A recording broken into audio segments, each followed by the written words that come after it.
¿Cuál es tu rutina de estudio? Es complicado para mí ahora mismo tener una rutina de estudio, especialmente con el trabajo, ¿no? Con la plaza de orquesta, eh, que hace que tengas pues, unos horarios determinados, entonces cueste tener una rutina que sea exactamente igual cada día.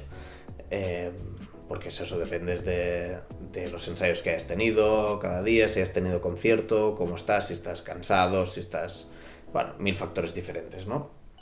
Y también depende un poco de la situación, si a lo mejor estás preparando alguna prueba, algún concierto, si hay alguna semana delicada de programa con la orquesta, que tengas pues, un repertorio que sea expuesto o lo que sea. Entonces es un poco delicado. También por otra parte, yo en general he sido una persona poco metódica o poco... Sí, me ha costado tener una rutina de estudio. Especialmente cuando era estudiante. Es algo que me, de hecho, con el paso de los años, pienso, me sabe mal. O sea, a veces pienso, ostras, igual me habría gustado tener más una rutina más clara y más ser menos perezoso igual y estudiar un poco más y de una forma más metódica. Entonces, no tengo esta rutina. Sí que en los últimos años, y también gracias un poco a llegar aquí a Liverpool y estar con Ausias, que es una persona muy sana en este sentido, muy implicada con esto, muy estructurada, muy organizada y con muchas ganas de trabajar con el instrumento. Me ayudó un poco a incorporar, al saber un poco cómo trabajaba él o cómo había preparado él algunas pruebas, pues me ayudaba y me motivaba incluso a ir en esa dirección, ¿no? Entonces, lo que sí que intento hacer cada vez cuando estudio, me cuesta mucho decir cuántos días a la semana estudio porque eso depende de la semana, ¿no? Pero sí que intento encontrar un momento, si no es cada día, pero intento que sea lo más a menudo posible, eh, de eso, especialmente de cosas técnicas, o sea, para yo encontrarme gusto con el instrumento, porque cuando estás ensayando pues no hay tiempo para nada de eso. Entonces, en mi rutina de estudio intento encontrar pues rato para el sonido, pues empiezo normalmente el día con notas largas, un poco sí, para encontrar un poco el sonido, encontrarme físicamente también, la relación con el instrumento, pues que también depende, a lo mejor algún día estás fresco y todo funciona perfecto, pero a lo mejor otro día estás cansado y cuesta y el instrumento pesa, además yo tampoco soy muy alto, entonces el instrumento pues tiene su peso. A lo mejor ese día pues notas que todo va duro, el material, no sé qué, otro día todo va blando. Entonces intento empezar con notas largas para que no haya ningún tipo de presión de dedos y todo esto, sino que todo sea con el aire y el sonido y la afinación. Me fijo en eso y después hago escalas. Ya digo, a partir de conocer a Osias vi que él utilizaba este método de Berman, que hay escalas pues, de todas las tonalidades, y hay terceras y cuartas y arpegios y todo, mil ejercicios diferentes, y me gustó ver el método ese. Entonces intento coger dos tonalidades con sus relativos menores también, por ejemplo, do mayor, la menor, sol mayor, mi menor, y hacer los ejercicios que hay en el método. No los llego a hacer todos porque es mucho rato, pero eso, pues hago las escalas ligadas y picadas. Después pues hay arpegios, después hay bueno, es que hay distintas combinaciones de ejercicios también con terceras, pero después hay combinados, esto, medio escala, medio tercera, medio no sé qué.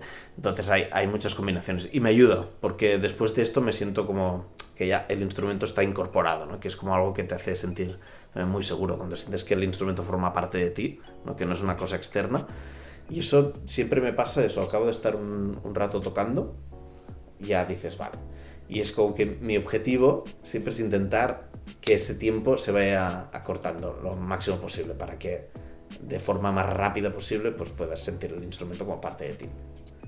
Eso forma parte. Y después he ido incorporando, siempre me ha dado mucha pereza el tema de la articulación porque cuesta, porque es una dificultad, y entonces pues las dificultades, toparse con las dificultades es difícil porque pues te quedas preocupado, que si esto funciona, que si esto no funciona, ¿verdad? Y ya está, pero desde hace un poco de tiempo he pensado, trabaja eso, intenta superar un poco estos límites, ¿no? porque no es que tuviera un mal staccato, pero tampoco, o no es que tenga un mal staccato, pero tampoco lo tengo muy rápido, de simple hablo. Entonces dije, ostras, me gustaría poder ampliar un poco el margen este, ¿no? Y poder articular más rápido. Entonces hay un tipo de ejercicios que he incorporado, que al principio son con una nota larga. Empiezo el metrónomo 120. O sea, antes empezaba a 100 y empezaba más lento y iba subiendo en 5 puntos. De 100 a 120 y hacía 100, 105, 110, 115, 120. Y cada fase esta de metrónomo, por ejemplo 100, pues empezaba con una nota larga y hacía y bueno, iba subiendo la escala. Imagínate que escogía sol mayor cada nota y después hacía esto, o sea, 8, 9 notas y después y así subiendo hasta el registro sobreagudo y bajar. Entonces, claro, al principio es más fácil porque solo es una nota, después añades la dificultad de combinar los dedos con la lengua y después más porque son más notas, ¿no? Y más registro. Y eso al ir pasando por los distintos registros y distintos metrónomos, pues siempre lo que busco es que no pierda en ningún momento la relajación de la lengua y de todo el músculo de la lengua, ¿no? O sea, el objetivo es intentar sentir que si estás articulando a 135, lo mismo, pero que no sientas que hay este punto de tensión que es lo que al final hace que no pueda ser más ligero, ¿no? Y intentar, pues, sentir, en mi caso, a mí me ayuda sentir que realmente estoy haciendo con la lengua muy poco recorrido y que estoy intentando tocar la punta lo más cerca, o sea, mantener la punta de la lengua lo más cerca de la boquilla para que así no tenga que hacer mucho esfuerzo y por lo tanto no tensarse tanto. Pero eso, ya digo, ahora mismo, pues estoy ahí como 135 para poder hacer tranquilamente, sin sufrir a saco, y me gustaría ir ampliando. Oye, nada, pequeño corte. Espero que estés disfrutando de este episodio. Vengo a decirte 2 cositas y seguimos. Solo decir que ya que estás viendo el vídeo, te voy a pedir un gran favor. Es muy fácil, solo hay que mover el dedito así, clic, o poner el dedito así, tac. Dale a suscribirte y dale al me gusta, por favor. Y ya si estás más animado, ya escribe un comentario, porque nos ayuda muchísimo a que crezca la comunidad, a que llegue más gente y a que podamos traer a muchísimas más estrellas del clarinete. Nada, te dejo seguir. Hasta luego. Ay, perdona que te corte, pero qué importante me parece lo que has dicho de cuando algo crees que no funciona o que no es tu fuerte, trabajarlo. Eso mentalmente ayuda mucho porque pues es como encarar un poco, enfrentar tus miedos y además luego vas a mejorar y al final ese que no tenías, ese punto que no era tan bueno, luego seguirá siendo bueno, mejorando y al nivel de los otros. Claro, es delicado porque, jolín, pues lo que decía, ¿no? Que pues, topar con los límites, con las cosas que igual no funcionan de buenas a primeras, pues es difícil y es incómodo porque dices, jolín, y nadie es un trabajo a largo plazo porque por más que trabajes esos 2 días, pues no es que el tercero digas, venga, ya está, funciona todo, y a lo mejor estás trabajando y un día, por lo que sea, porque estás más cansado, de repente dices, ostras, pues si llevo trabajando esto un mes y de repente hoy me noto que, ostras, a 120, ya estoy un poco apurado. A mí me pasa, no sé, y a lo mejor tiene algo que ver con la forma de trabajar, no lo sé, pero también forma parte del proceso, o sea, es que está. Pero sí que es verdad que, por lo menos en mi caso, yo siento que vas ampliando un poco el margen y que lo que me gusta es sentir que lo que antes podía hacer con una cierta dificultad, ahora lo hago con menos dificultad. Y eso, pues, al final también es un gasto físico menor que lo puedes dedicar a otras cosas del tocar. Entonces, ayuda, yo qué sé, pues, de repente me fijo, ¿no? Cuando termino de hacer este ejercicio, de repente digo, yo qué sé, pues cojo el segundo de Weber y es menos difícil. A lo mejor lo estás probando con un tempo más rápido del que es y dices, buah, pues si me sale más rápido, también es chulo, porque el día que lo quiera hacer con un tempo más cerca al que normalmente pues, se toca, pues me sentiré a gusto, me sentiré cómodo y me sentiré con una cierta facilidad, ¿no? Que al final también es muchas veces lo que nos fascina cuando vemos a estos grandes clarinetistas que esta facilidad, ¿no? Esta nos asombra, yo que sé, me viene Martin Frost porque es evidentemente un superclase del clarinete, pero también Sabine. Eso no me fascinaba de ella, eso, el staccato que hacía, es que no había ningún tipo de esfuerzo en ello. Y es como, ¡buah! Parece magia, parece que no hay ningún tipo de dificultad ahí.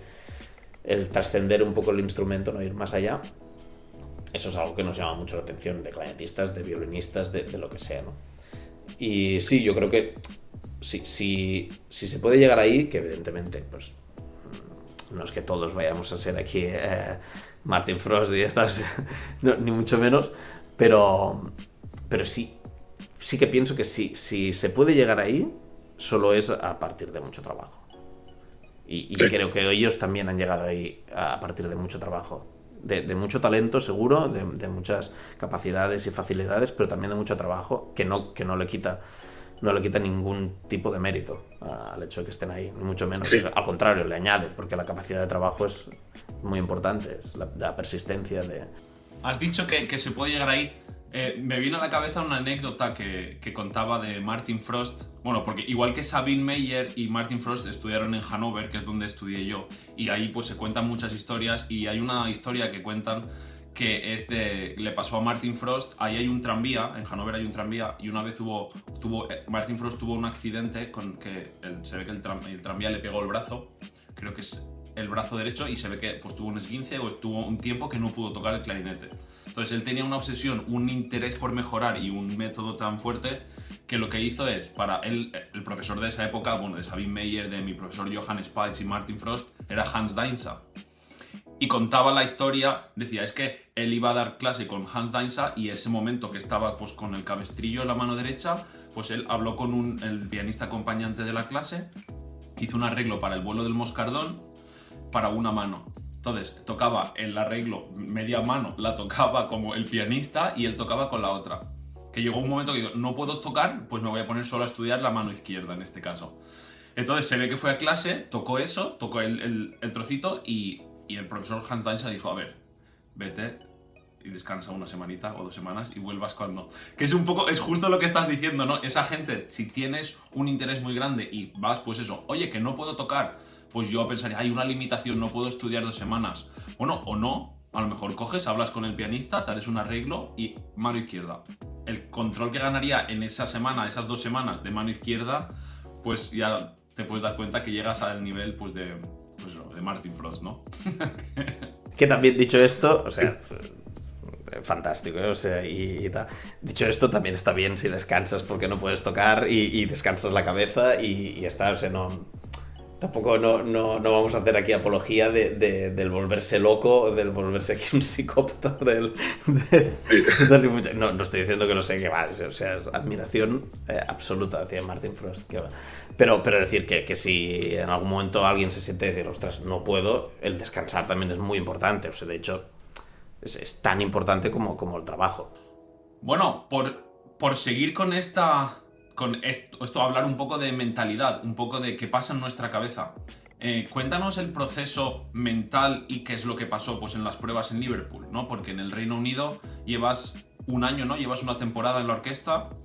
Entonces, cuéntanos cómo fue todo ese proceso de entrar en la orquesta, esa presión, cómo fue mentalmente lo que pasó por tu cabeza.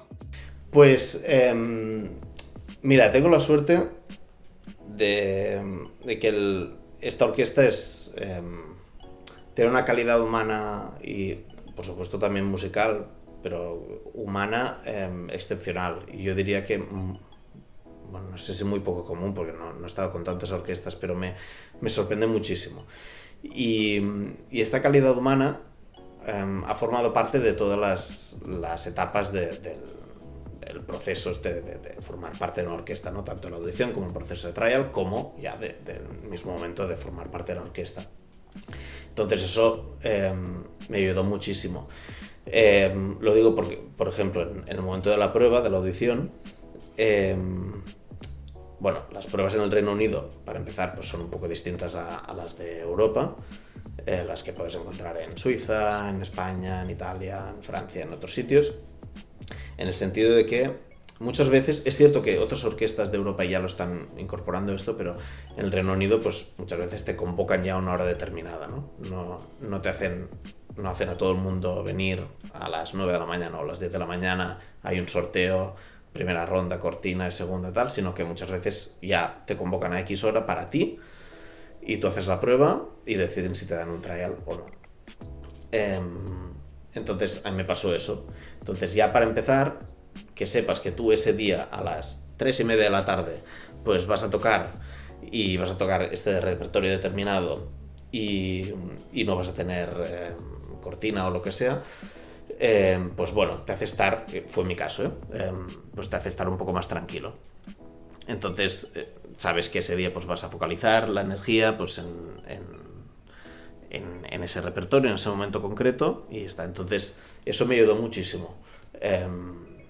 Eso, llegué un día en septiembre, me convocaron, empecé a hacer las pruebas, entonces me pidieron pues concierto de Mozart, la exposición y unos cuantos pasajes, no me acuerdo de todos ellos, pero bueno, no sé, 6-7 pasajes y después eran muy variados también, o sea, no solamente eran los típicos, sino que también había otras obras más contemporáneas que igual no te encuentras en otras pruebas, lo cual que también estuvo bien porque ves un poco más de variedad.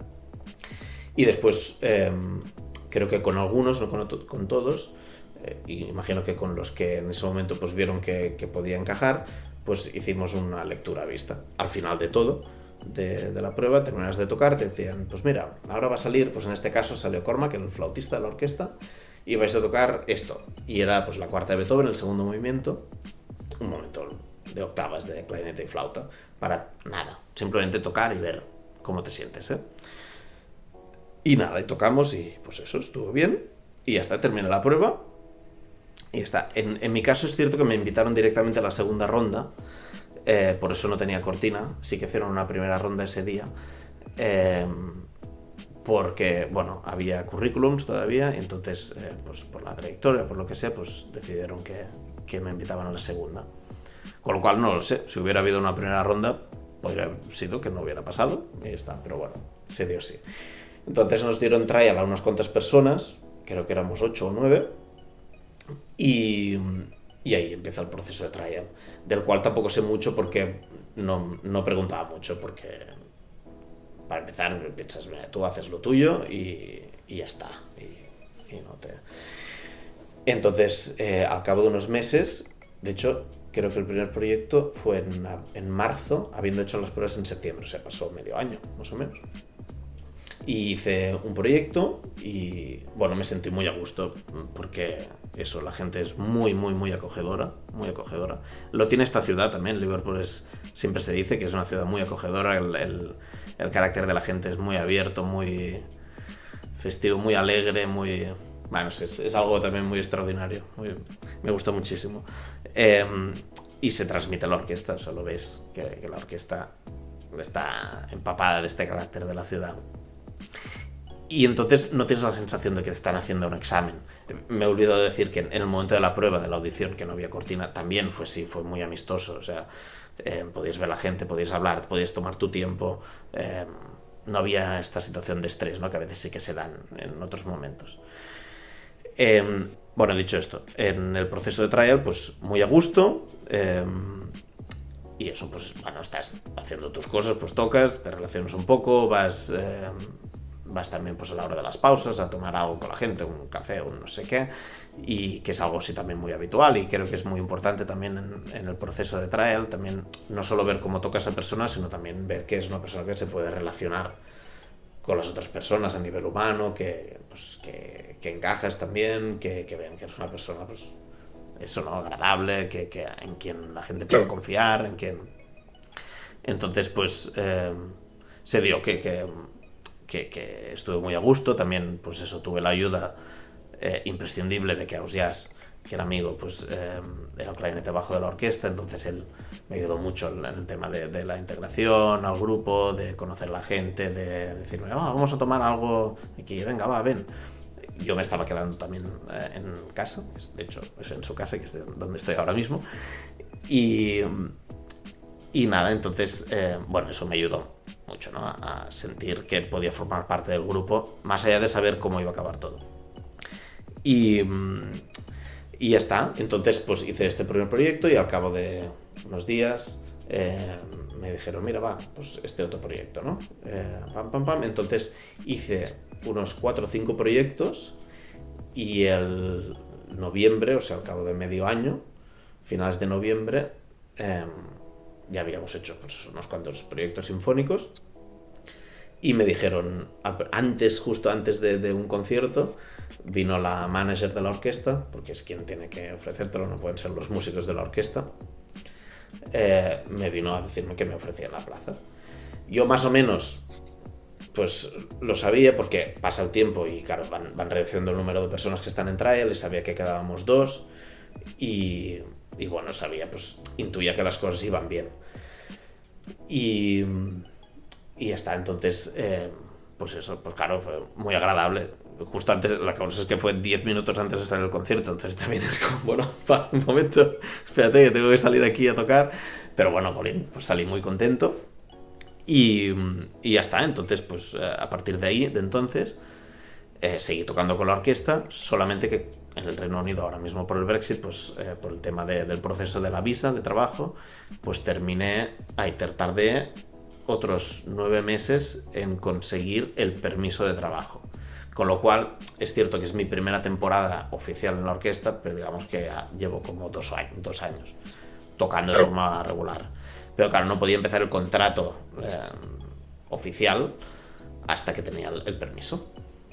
Bueno, además de ser miembro de la orquesta de Liverpool, también estás en un ensemble, que es el Azahar Ensemble, que es, bueno, ganador de premios de ARD, una referencia de quinteto, diría yo, pues para mucha gente de nuestra generación que hemos escuchado vuestro quinteto. Háblanos, ¿cómo trabajáis? ¿Qué diferencia hay entre orquesta y quinteto? Supongo que la función es también distinta. ¿Cómo te sientes? Cuéntanos un poco cómo llegaste a ese quinteto también, ¿no? Pues sí, efectivamente.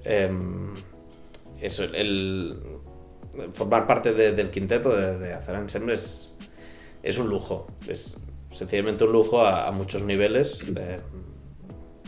Creo que el primero es el personal, porque pues tengo la suerte de estar con personas también que son excepcionales, que no te encuentras tan fácilmente en la vida, que son personas muy sensibles, muy generosas, cariñosas, con las cuales pues da gusto compartir un proyecto como este, ¿no? Y un proyecto tan intenso, porque pues tener un grupo de música de cámara es algo muy delicado, muy intenso, que exige mucha dedicación, mucha paciencia, mucha capacidad de reflexión, mucha capacidad de gestionar situaciones delicadas, de gestionar voluntades y deseos diferentes, pero si lo puedes hacer con personas como mis compañeros, pues es un lujo, es un privilegio del que disfrutas, del que puedes disfrutar casi cada día, ¿no? Entonces, para empezar eso. Después, claro, poder tocar en un grupo de cámara como el quinteto también supone pues una oportunidad muy especial de poder trabajar cosas que igual en el día a día no puedes trabajar, ¿no? O sea, todos nosotros en el grupo trabajamos en orquesta, luego tenemos otras actividades y nos gusta mucho nuestro trabajo, claro que sí. Pero igual, pues eso, ¿no? Por la premura del calendario, de las programaciones, pues no puedes dedicar tanto tiempo a profundizar sobre las obras. También porque no es tu trabajo. Evidentemente, pues vienen directores, directoras que deciden por dónde van los tiros, ¿no? Interpretativos. Entonces tú eres un instrumento en ese sentido. Por supuesto que colaboras y aportas con todo lo que tocas, pero no influyes de forma tan determinante en la interpretación como sí que puedes decidir cuando formas parte de un grupo de cámara, ¿no? Entonces, claro, es una oportunidad también, pero es un lujo, porque te ofrece la posibilidad de decidir el rumbo del grupo, los proyectos que quiere hacer, el repertorio que quiere interpretar, cómo lo quiere presentar, qué tipos de conciertos quiere hacer, reflexiones, ¿no?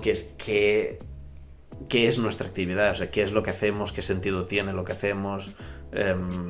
qué capacidad tenemos nosotros de transformar o de que ese concierto tenga algún significado o tenga alguna capacidad transformadora en la sociedad dentro de nuestro margen de actuación. Entonces, claro, te abre una serie de posibilidades que me parece un lujo poder investigar, poder explorar. Entonces, pues eso. Yo empecé, o sea, el quinteto empezó mucho antes de que yo formara parte del grupo. Empezaron, si no me equivoco, en 2010. Y estaba otro clarinetista, que es Gonzalo. Y ellos empezaron... se conocieron todos en La Jonde y empezaron a tocar juntos en quinteto y se presentaron al concurso de la RD, como tú decías. Y lo hicieron y ganaron. Bueno, no hubo primer premio ese año y les dieron el segundo premio a ellos. Y también ganaron el premio del público. Entonces, yo me acuerdo de seguir el concurso porque, pues ya los conocía a todos, tenía amistades y sabía que hacían el concurso. Entonces mucha gente también de esa generación estábamos pendientes también del concurso, cómo les iba y todo esto, ¿no? Y me acuerdo de eso, pues de ir siguiendo y al final pues saber que ganaron ese segundo premio y pues fue mucha alegría para todo el mundo, evidentemente. Y a partir de ahí, les contactó la representante, que todavía es nuestra representante. Y eso llevó a que el grupo pues pudiera formar una carrera con conciertos pues más fácil que no si no tener representante, ¿no? Pues porque hace un trabajo de contactar con programadores, con todo esto y ayuda a que tú puedas tener pues una presencia en los escenarios más grande que no si haces tú el trabajo solo como grupo. Y hasta entonces empezaron a hacer conciertos y en 2000 el concurso fue en 2014 y en 2000 que no me acuerdo muy bien, porque fue 2018, empecé a tocar yo con el quinteto. Y nada, jolín, pues al principio evidentemente también con mucha sensación de responsabilidad, porque era un grupo consagrado, porque era un grupo que yo admiraba ya, y nada, pues esa sensación de decir, pues, ostras, tengo que hacer mucho trabajo para poder estar al nivel del grupo, ¿no? Y me acuerdo que lo notaba esto en los conciertos al principio, de decir, ostras, ¿cómo va a funcionar esto? ¿Voy a ser capaz de estar al nivel del grupo, ¿no? Con esa trayectoria que han hecho. Y lo notaba, me acuerdo que lo notaba comparado a cuando tenía otros conciertos, así. Y ya está, pero desapareció esa sensación básicamente porque mis compañeros y mis compañeras me hicieron sentir muy, muy, muy cómodo desde el primer día. Desde el primer día que nos encontramos y tocamos un coral para ver cómo tocamos juntos. Y es eso, y claro, eso te permite que tú te puedes relajar, puedes absorber todo lo que te llega, toda la información que te llega, pero también poder ofrecer algo desde tu posición, desde tu humilde posición, porque evidentemente sabes que tu experiencia es mucho menor que la suya en un recorrido, en un ámbito como el de Quinteto de Viento. Entonces, fue muy interesante, evidentemente esos primeros meses, primer año diría, era como de venga, proyectos y proyectos, y todos eran muy emocionantes y eso me inspiraban muchísimo, pero era eso, ¿no? Venga, iba una sensación de velocidad pues permanente. Y es eso, entonces estuvimos probando, yo diría que un par de meses o 3, cómo nos sentíamos tocando, y al cabo de estos meses pues me dijeron si quería formar parte del grupo, y dije, acepté, por supuesto, encantado, me moría de ganas, y hasta entonces fue muy, muy fácil, porque siempre me sentí muy escuchado, tanto en la parte interpretativa como en la parte de humana, de estar en el grupo, de pensamiento sobre el grupo. Siempre miré y es algo que miro todavía ahora, somos personas distintas e intentar respetar que todo el mundo tiene sus deseos y no tienen siempre por qué coincidir. Entonces intentas aportar tu perspectiva sabiendo que no tiene por qué coincidir con la del resto o con la de todo el mundo. Entonces pero siempre han tenido esta actitud tan abierta que me ayudó muchísimo. Y a partir de ahí, pues ya te digo, yo creo que uno de los privilegios, aparte ya de la parte personal, lo que más nos gusta o lo que más nos apasiona o lo que hace que todavía hoy en día sigamos encontrándonos para hacer conciertos, ensayos y todo esto, es que coincides con 5 personas con las que tienes un acercamiento a la música igual, idéntico. Y esto pasa muy poco, no pasa siempre.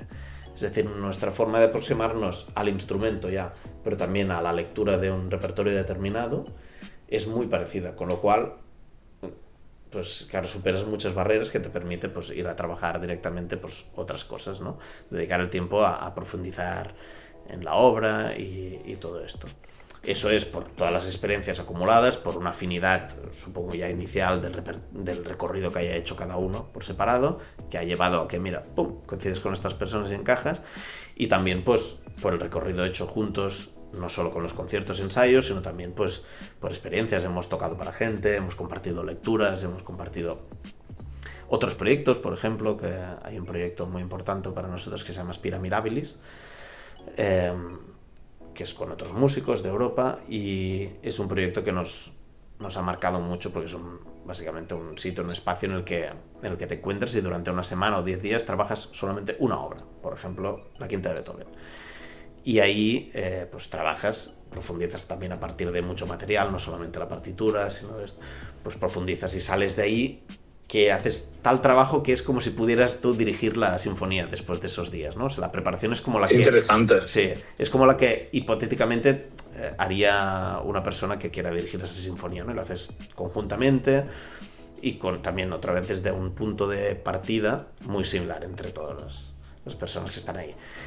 Y todos nosotros en el quinteto hemos estado en la Spira alguna vez que otra. Entonces, algunos hemos estado de forma más regular o porque somos miembros, pero todos hemos estado ahí alguna vez. Y eso nos ha enriquecido también como grupo, también a la hora de abordar según qué repertorio, especialmente el clásico. Entonces, es eso, pero yo que sé, hay cosas también como el gusto por el sonido, por el trabajar la afinación en un acorde y que la armonía, ya por la afinación, la conjunción de los sonidos, pues sea plena, ¿no? Pues eso nos produce mucho placer también.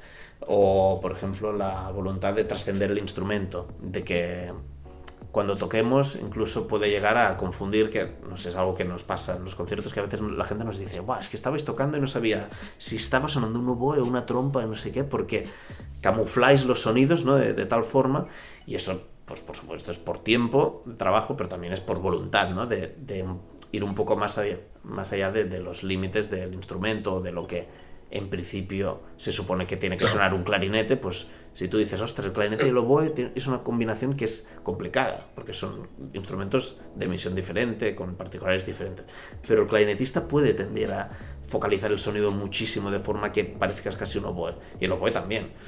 Lo mismo con las distintas combinaciones, que hay muchas, ¿no? Entre 5, todas las combinaciones diferentes que hay. Entonces es algo que también hemos trabajado mucho. En ese sentido es un lujo, pero también poder decir el repertorio, poder decir cómo lo presentas, el tipo de presentaciones que hacemos en un concierto. Hay muchas cosas, entonces es como un aire fresco y al mismo tiempo te alimenta y vuelves a casa. Es una dedicación de energía, por supuesto, y es un sacrificio que todos hacemos, porque es tiempo que tú no pasas descansando, cuando quizás lo necesitarías a veces porque estás con tu programación y tu trabajo, pero te enriquece mucho. Muchas gracias por todas estas experiencias y todas las historias. Última pregunta y ya te dejamos. Muchas gracias. ¿Algún consejo para los clarinetistas del futuro? Es que es difícil dar consejos porque... Claro, me cuesta dar consejos porque, para empezar, no sé las personas que están detrás, no las conozco y siempre es delicado. Y me guardo bastante de dar consejos muchas veces porque soy consciente que cada uno de nosotras tenemos situaciones diferentes, backgrounds diferentes, orígenes familiares diferentes, socioeconómicos, bla, bla, bla. Dicho todo esto, me es más fácil hablar de mi experiencia y un poco las conclusiones que saco cuando miro un poco para atrás, y que si pueden ayudar a alguien, pues me alegraré muchísimo. Ya está. Yo a veces cuando pienso en mi etapa de estudiante, sí que me doy cuenta de eso, que si ahora pudiera volver atrás, pues quizás quizás sí que aprovecharía mucho más todo lo que, por ejemplo, me ofrecía las MOOC, ya no solo a nivel interpretativo, instrumental, sino también al nivel de teóricas. O sea, había muchísimas asignaturas teóricas que cuando estás ahí piensas, es que las teóricas son un rollo, no te ayudan en nada. Y claro que había muchas asignaturas que a lo mejor pues, no eran todo lo interesantes que podrían ser, pero había otras que sí que lo eran, y mucho. Y mucha gente, muchos docentes que estaban ahí que tenían muchas cosas que aportar, y que lo veo hoy en día que me ayudan, muchas cosas que recuerdo, que leo hoy en día, que digo, de esto me han hablado ya, y me hablaron hace 15 años, ¿no? Y pienso, pues si ahora mismo pudiera volver la persona que soy yo a las MOOC, aprovecharía esas clases teóricas. Me acuerdo de tener profesores como Luca Chiantore, que nos daba clases de teoría de la interpretación, interesantísimo. Va también sobre esto, ¿no? Plantearse las prácticas interpretativas que había en el siglo XVIII y el XIX, sobre todo era este periodo. Pero también otras clases de análisis, clases de improvisación.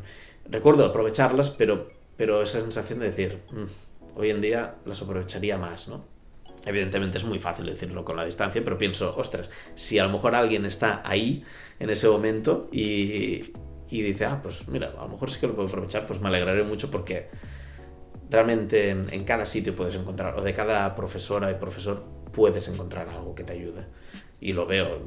Ahora, bueno, repasábamos los profesores que he tenido durante mi vida y me doy cuenta que de todos ellos he podido sacar cosas que me han ayudado. Entonces, yo creo que esto es algo, ¿no? Es decir, esto por un lado, después creo que estudiaría más, sería un pelín más metódico, o dicho de otra forma, creo que tendría menos miedo ahora mismo de confrontarme con los límites, que yo creo que es lo que me ha pasado durante muchos años, es decir, eso me cuesta, pues si no lo veo, no existe, ¿no?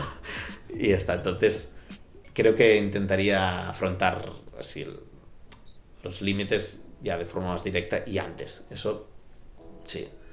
Pero bueno, la verdad es que cuando voy de profesor a algún sitio, veo que la mayor parte de la gente hoy en día está muy, muy implicada y es muy trabajadora, lo cual pienso, wow, qué madurez, muy bien. Y después, ¿qué más? Consejos. Bueno, yo pienso que una cosa que nos puede ayudar siempre es esa visión crítica, es decir, también cuando somos estudiantes. Es decir, no perder esa visión, esa mirada crítica. Quiere decir que aquella información que recibes realmente la evalúes, digas, vale, ¿esto de dónde me viene? Realmente quiero ir más allá, que no sea me llega esta información y la acepto y ya está, de forma crítica, por lo tanto la verdad es, me han dicho esto, sino decir, no, voy a contrastar, incluso si esa información viene de profesores, de gente que tiene una autoridad, ¿no?, otorgada por su conocimiento, que le otorga esa posición que está ocupando en ese momento. Con eso no estoy diciendo que tengamos una actitud poco receptiva hacia los profesores, ni mucho menos. Creo que puede haber una mirada crítica y al mismo tiempo receptiva a la información de los docentes. Pero siempre esta necesidad de decir, vale, y más allá, ¿no? Voy a preguntarme. Porque te das cuenta que es muy fácil, pues eso, yo qué sé, cuando tienes una plaza de orquesta, ceñirte a hacer tu trabajo. Es decir, mira, pues yo toco aquí y ya está, ¿no? Y me preocupo, y está ahí, es muy legítimo, evidentemente. Pero eso te puede llegar a estancarte y al final que te canses, a que digas, ostras, no lo encuentro mucho sentido. En cambio, si tú siempre vas pensando, ostras, pero este repertorio que estoy tocando, realmente cuáles son sus particularidades, ¿qué hay más allá de esto, no? Puedes encontrarte que veas cosas que a lo mejor contrastan con lo que siempre has escuchado toda tu vida. Entonces, a mí me parece una actitud, a mí por lo menos me ayuda a sentir que siempre estoy en movimiento, que si no, siento un estancamiento y me cansa.